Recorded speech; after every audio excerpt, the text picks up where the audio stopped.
Saya Gerald dari PT Teknologi 7 Asia.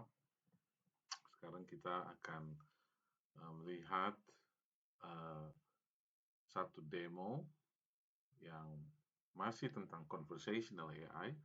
Kali ini satu platform yang khusus dibuat sederhana, namun sesuatu yang sangat powerful, yang bisa membantu rumah sakit untuk mempunyai satu layanan yang menyenangkan, yang memberikan satu layanan yang baik kepada pasien mereka. Nah, kalau kita lihat di sini, judulnya tentu adalah Hospital Appointment Booking Conversational AI Scenario. Di sini kalau kita lihat platform yang dibuat ini akan bisa dikembangkan kepada jauh lebih besar sesuai dengan kebutuhan dari rumah sakit. Kalau kita lihat bukan hanya rumah sakit tetapi juga klinik-klinik, saya yakin bisa menggunakan ini dengan mudah. Nah, kalau kita lihat bahwa dalam rumah sakit tentu ada berbagai macam dokter yang bekerja khususnya untuk pada calon pasien yang ingin berkonsultasi kepada dokter, seringkali akan sangat sulit untuk berkonsultasi melalui membuat appointment melalui telepon, sometimes karena telepon itu seringkali juga penuh, kemudian biasanya customer service yang melayani juga tidak selalu ada di tempat, tetapi dengan conversational AI bot ini akan sangat menyenangkan karena setiap calon pasien bisa berhubungan langsung, berkomunikasi langsung untuk membuat janji konsultasi kepada dokter. Memang ini kita akan batasi di dalam demo ini hanya untuk melakukan pre-assessment atau assessment di awal tentang suatu penyakit tertentu yang diderita oleh calon pasien, di mana kemudian conversational AI bot akan melakukan pre-assessment dan menentukan siapa kira-kira dokter yang cocok melihat gejala-gejala penyakit daripada calon pasien tersebut. Nah, kalau kita lihat di sini, kita membuat skenario suatu rumah sakit di mana dia dalam hal ini mempunyai satu layanan khusus untuk penyakit pneumonia, di mana Dr. Jane Tomoko, minta maaf kalau ada beberapa nama yang bersambungan, tapi ini hanyalah nama-nama yang kita buat sebagai satu virtual dokter. Kemudian ada diare, kemudian adalah dengue fever atau demam berdarah. Berbagai penyakit lainnya tentu adalah satu penyakit ringan seperti batuk biasa atau diare yang biasa tanpa dehidrasi, kemudian juga panas yang biasa. Nah, tentu bagaimana bot bisa mengendalikan, melakukan pre-assessment setiap pasien yang hendak memperoleh satu konsultasi dengan dokternya. Sebagai contoh adalah misalkan di sini kita mengambil bahan dari beberapa sumber, apa ciri-ciri atau gejala-gejala clinical symptoms dari pneumonia, dengan kemudian tentu penyakit pneumonia itu kita bagi 3, ada batuk biasa, pneumonia, dan pneumonia berat. Kemudian diare juga kita bagi 3, ada yang diare dalam pengertian yang berat, dehidrasi yang berat, atau dehidrasi ringan, atau diare tanpa dehidrasi. Nah, di sini kita lihat berbagai banyak clinical symptoms yang akan kita ajari kepada conversational bot, mesin, agar mereka bisa berkomunikasi dengan calon pasien. Demikian juga dengan dengue fever, kita akan lihat di sini ada 3 kriteria utama daripada demam berdarah. Ya, tentu kita akan coba membuat ini dalam satu demo yang sederhana.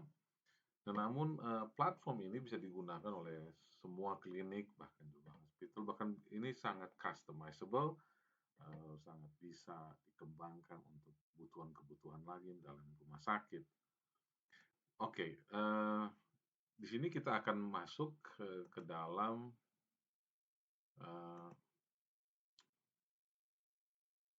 kalau kita lihat ini adalah Sina.ai, kita lihat di sini adalah Sina.ai. Teman-teman bisa berkunjung kepada Sina.ai, melihat, dan ini adalah semua kalau kita lihat chartnya, kita bisa lihat sentiment analysis ada, intent wise, segala macam. Bahkan bisa ditambahkan berbagai banyak lainnya apabila dibutuhkan.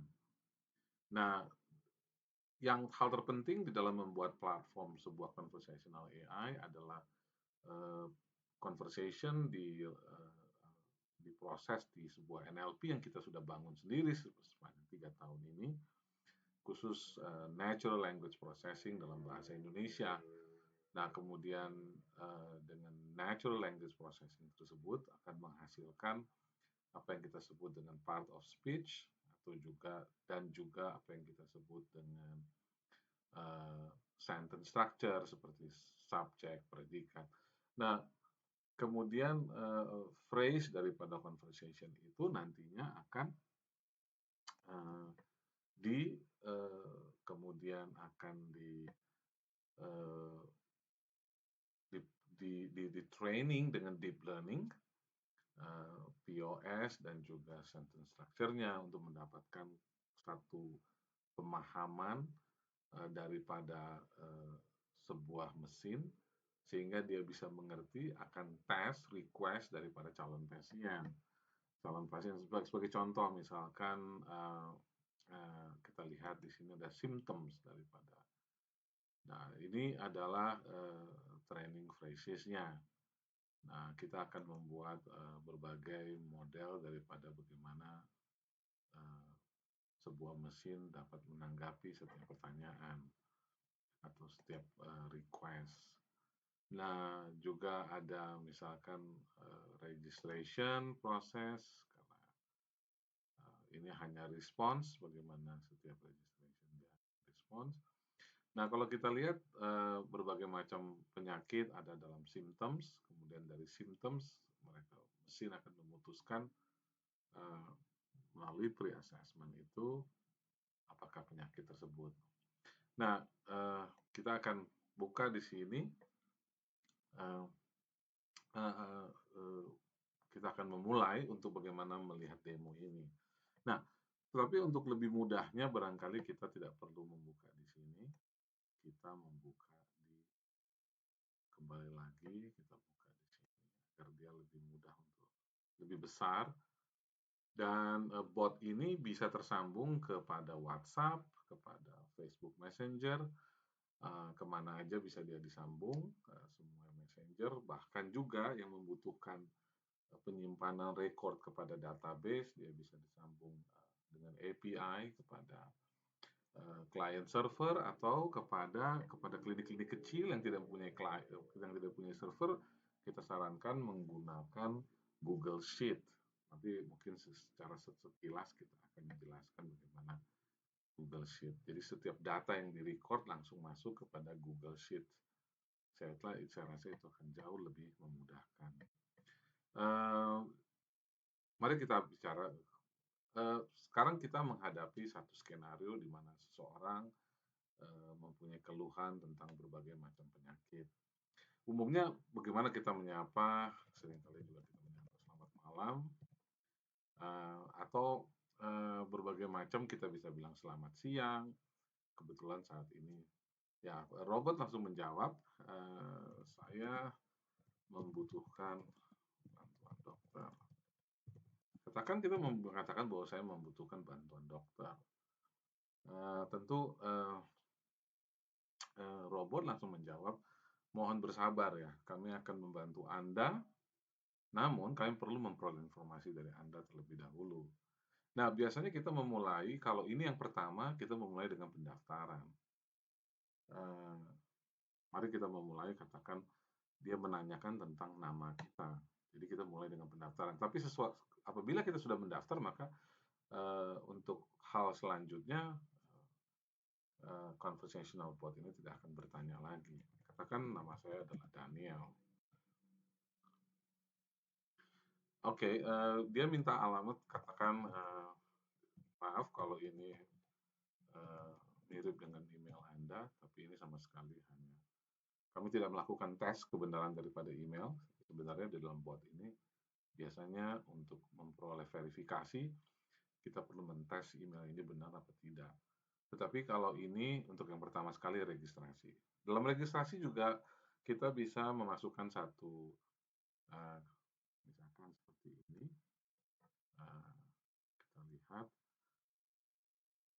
kita lihat, di dalam konten, katakan ini adalah registrasi di dalam responsnya. Nah, di sini sebenarnya kita ini hanya kita minta nama, alamat, bisa nomor HP, tetapi juga sebenarnya bisa banyak hal yang bisa kita minta. Di sini juga ada payment juga, kemudian ada bisa umumnya juga banyak yang menggunakan form. Kita bisa masukkan form juga, dan juga kita bisa menggunakan upload. Jadi kita menggunakan upload misalkan untuk mengupload KTP. Sebaiknya memang disarankan menggunakan upload.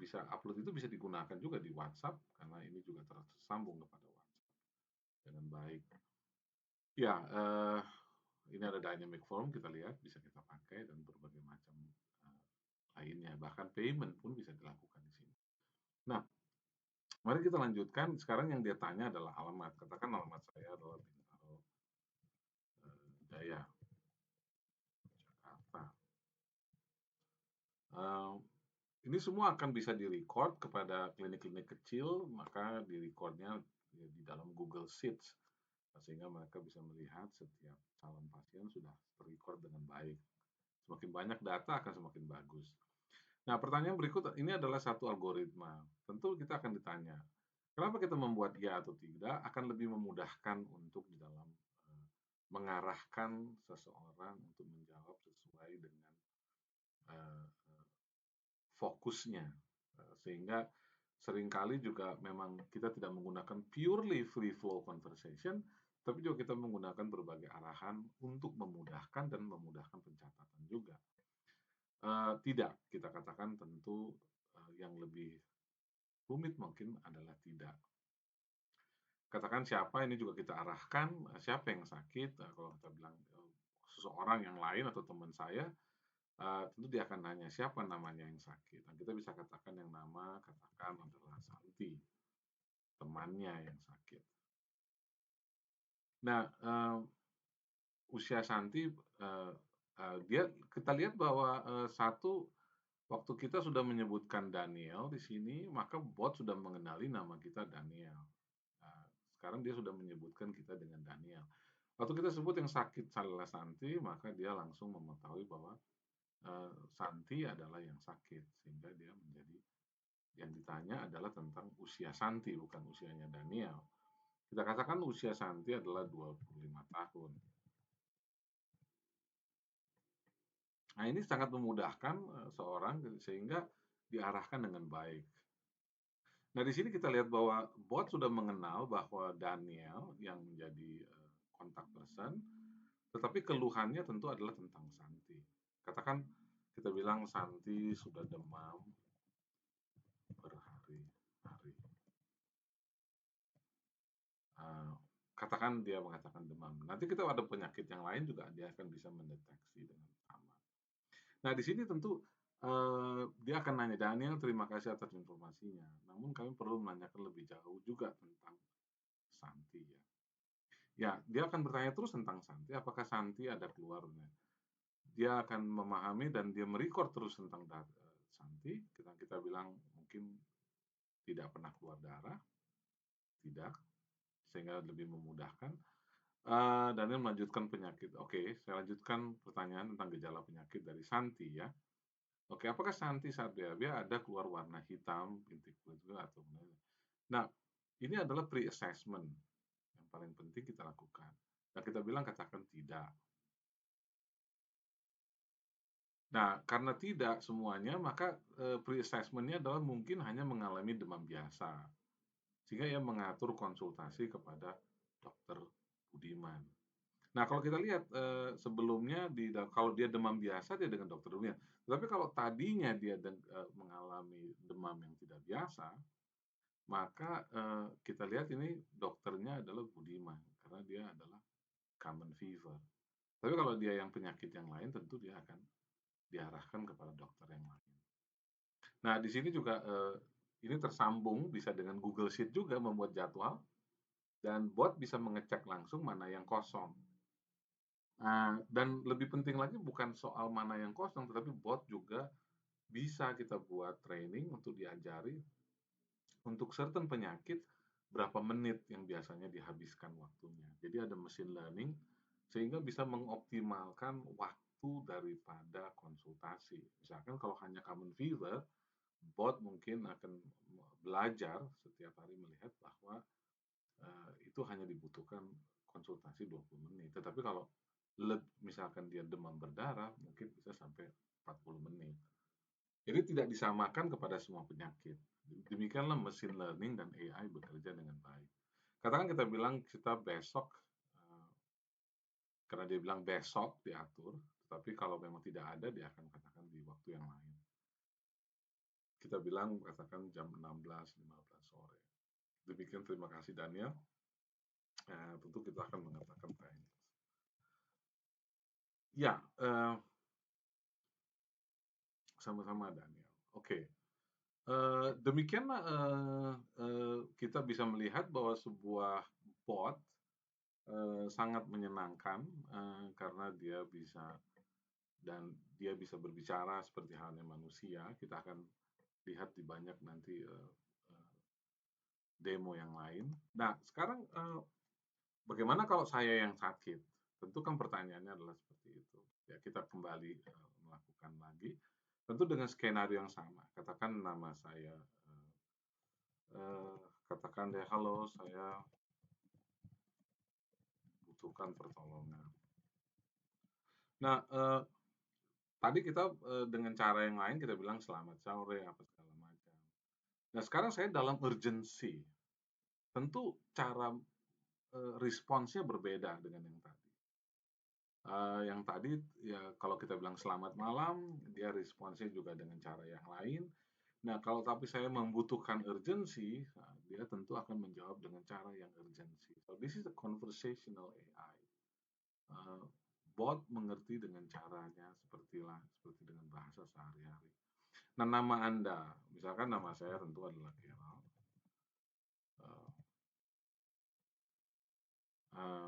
Katakan email saya tentu ini bukan email saya, teman. Mari kita daftarkan.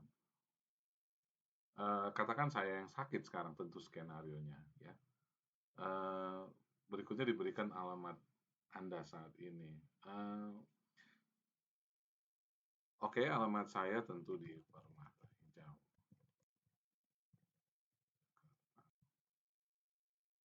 Nah, apakah ya karena dia tanya tentu saya yang sakit. Oke, saya yang sakit. Usia saya ya tentu saya tidak memberikan usia yang sebenarnya, tapi kita masukkan saja. Saya mungkin lebih muda dari situ. Bisa juga tidak saya lebih tua.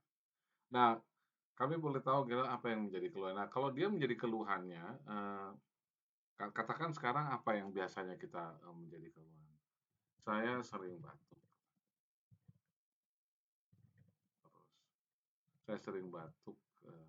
Saya sudah lama batuk, katakan. Kita lihat.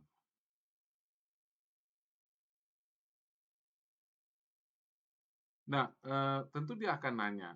Pertanyaan tentu adalah kami akan memastikan lebih dahulu karena batuk itu bisa pneumonia, bisa maybe pneumonia, atau bisa hanya common batuk. Tentu dia akan nanya daripada ini, sulit bernapas atau tersengal saat ini. Jadi dia tahu langsung bisa mendeteksi. Kalau saya batuk, kalau yang tadi adalah tentang demam, yang sekarang tentang batuk. Nah, tentu dia akan menanyakan hal yang terburuk. Apakah sulit bernapas sampai tersengal? Tentu saya jawab tidak. Uh, nah, tentu dia akan mengatakan bahwa itu hanyalah batuk biasa. Jadi kami akan mengatur jadwal konsultasi dengan pada Dokter Budiman. Nah, kita lihat bahwa di Dokter Budiman lagi kembali karena itu hanya common cough. Katakan saya bilang jam 5 sore. Rims. Nah, ini juga sangat menyenangkan karena sangat direct, sangat cepat. Dia juga menjawab saya dengan panggilan nama dan dia menjelaskan dengan sangat baik. Nah, jadi apa saja penyakitnya sepanjang kita train mesinnya dengan baik, dengan flow yang benar, maka hospital appointment booking board yang sebenarnya kita sebut dengan pre-assessment ini adalah sesuatu yang menyenangkan sekali. Dan saya hanya mau menunjukkan di t7a.co.id itu kita lihat ini adalah bagian daripada produk kita. Di sini produk ini sebenarnya adalah termasuk kepada pre-assessment, appointment, and hospital service. Itu adalah bagian dari demikian. Tetapi hospital service itu luas dan kita bisa kembangkan lebih jauh, bukan hanya appointment, tetapi juga misalkan memberikan pertanyaan-pertanyaan, menjawab pertanyaan-pertanyaan yang dibutuhkan. Dan ini bisa diimplementasi juga untuk sales service, untuk hotel juga, dan bahkan untuk insurance claim dan general service, semuanya sangat bisa. Karena teknologi 7 Asia juga dilengkapi dengan teknologi face recognition, kemudian computer vision, dan semua hal yang berkaitan dengan artificial intelligence. Tentu tidak semua yang kita kembangkan, tetapi juga ada beberapa partner kita yang bekerja sama untuk membuat satu platform-platform yang memudahkan dari bisnis. Demikian demo kita pada hari ini. Semoga ini menjadi satu hal yang memberikan alternatif kepada rumah sakit dan klinik-klinik yang ada di Indonesia untuk menggunakan ini. Dan untuk menggunakan bot, conversational bot ini, banyak orang berpikir akan membutuhkan biaya yang mahal. Sebenarnya justru ini akan membutuhkan biaya yang jauh lebih murah daripada apabila dilakukan oleh manusia. Demikian kami sampaikan video demo ini. Semoga kita semua tetap sehat dan tetap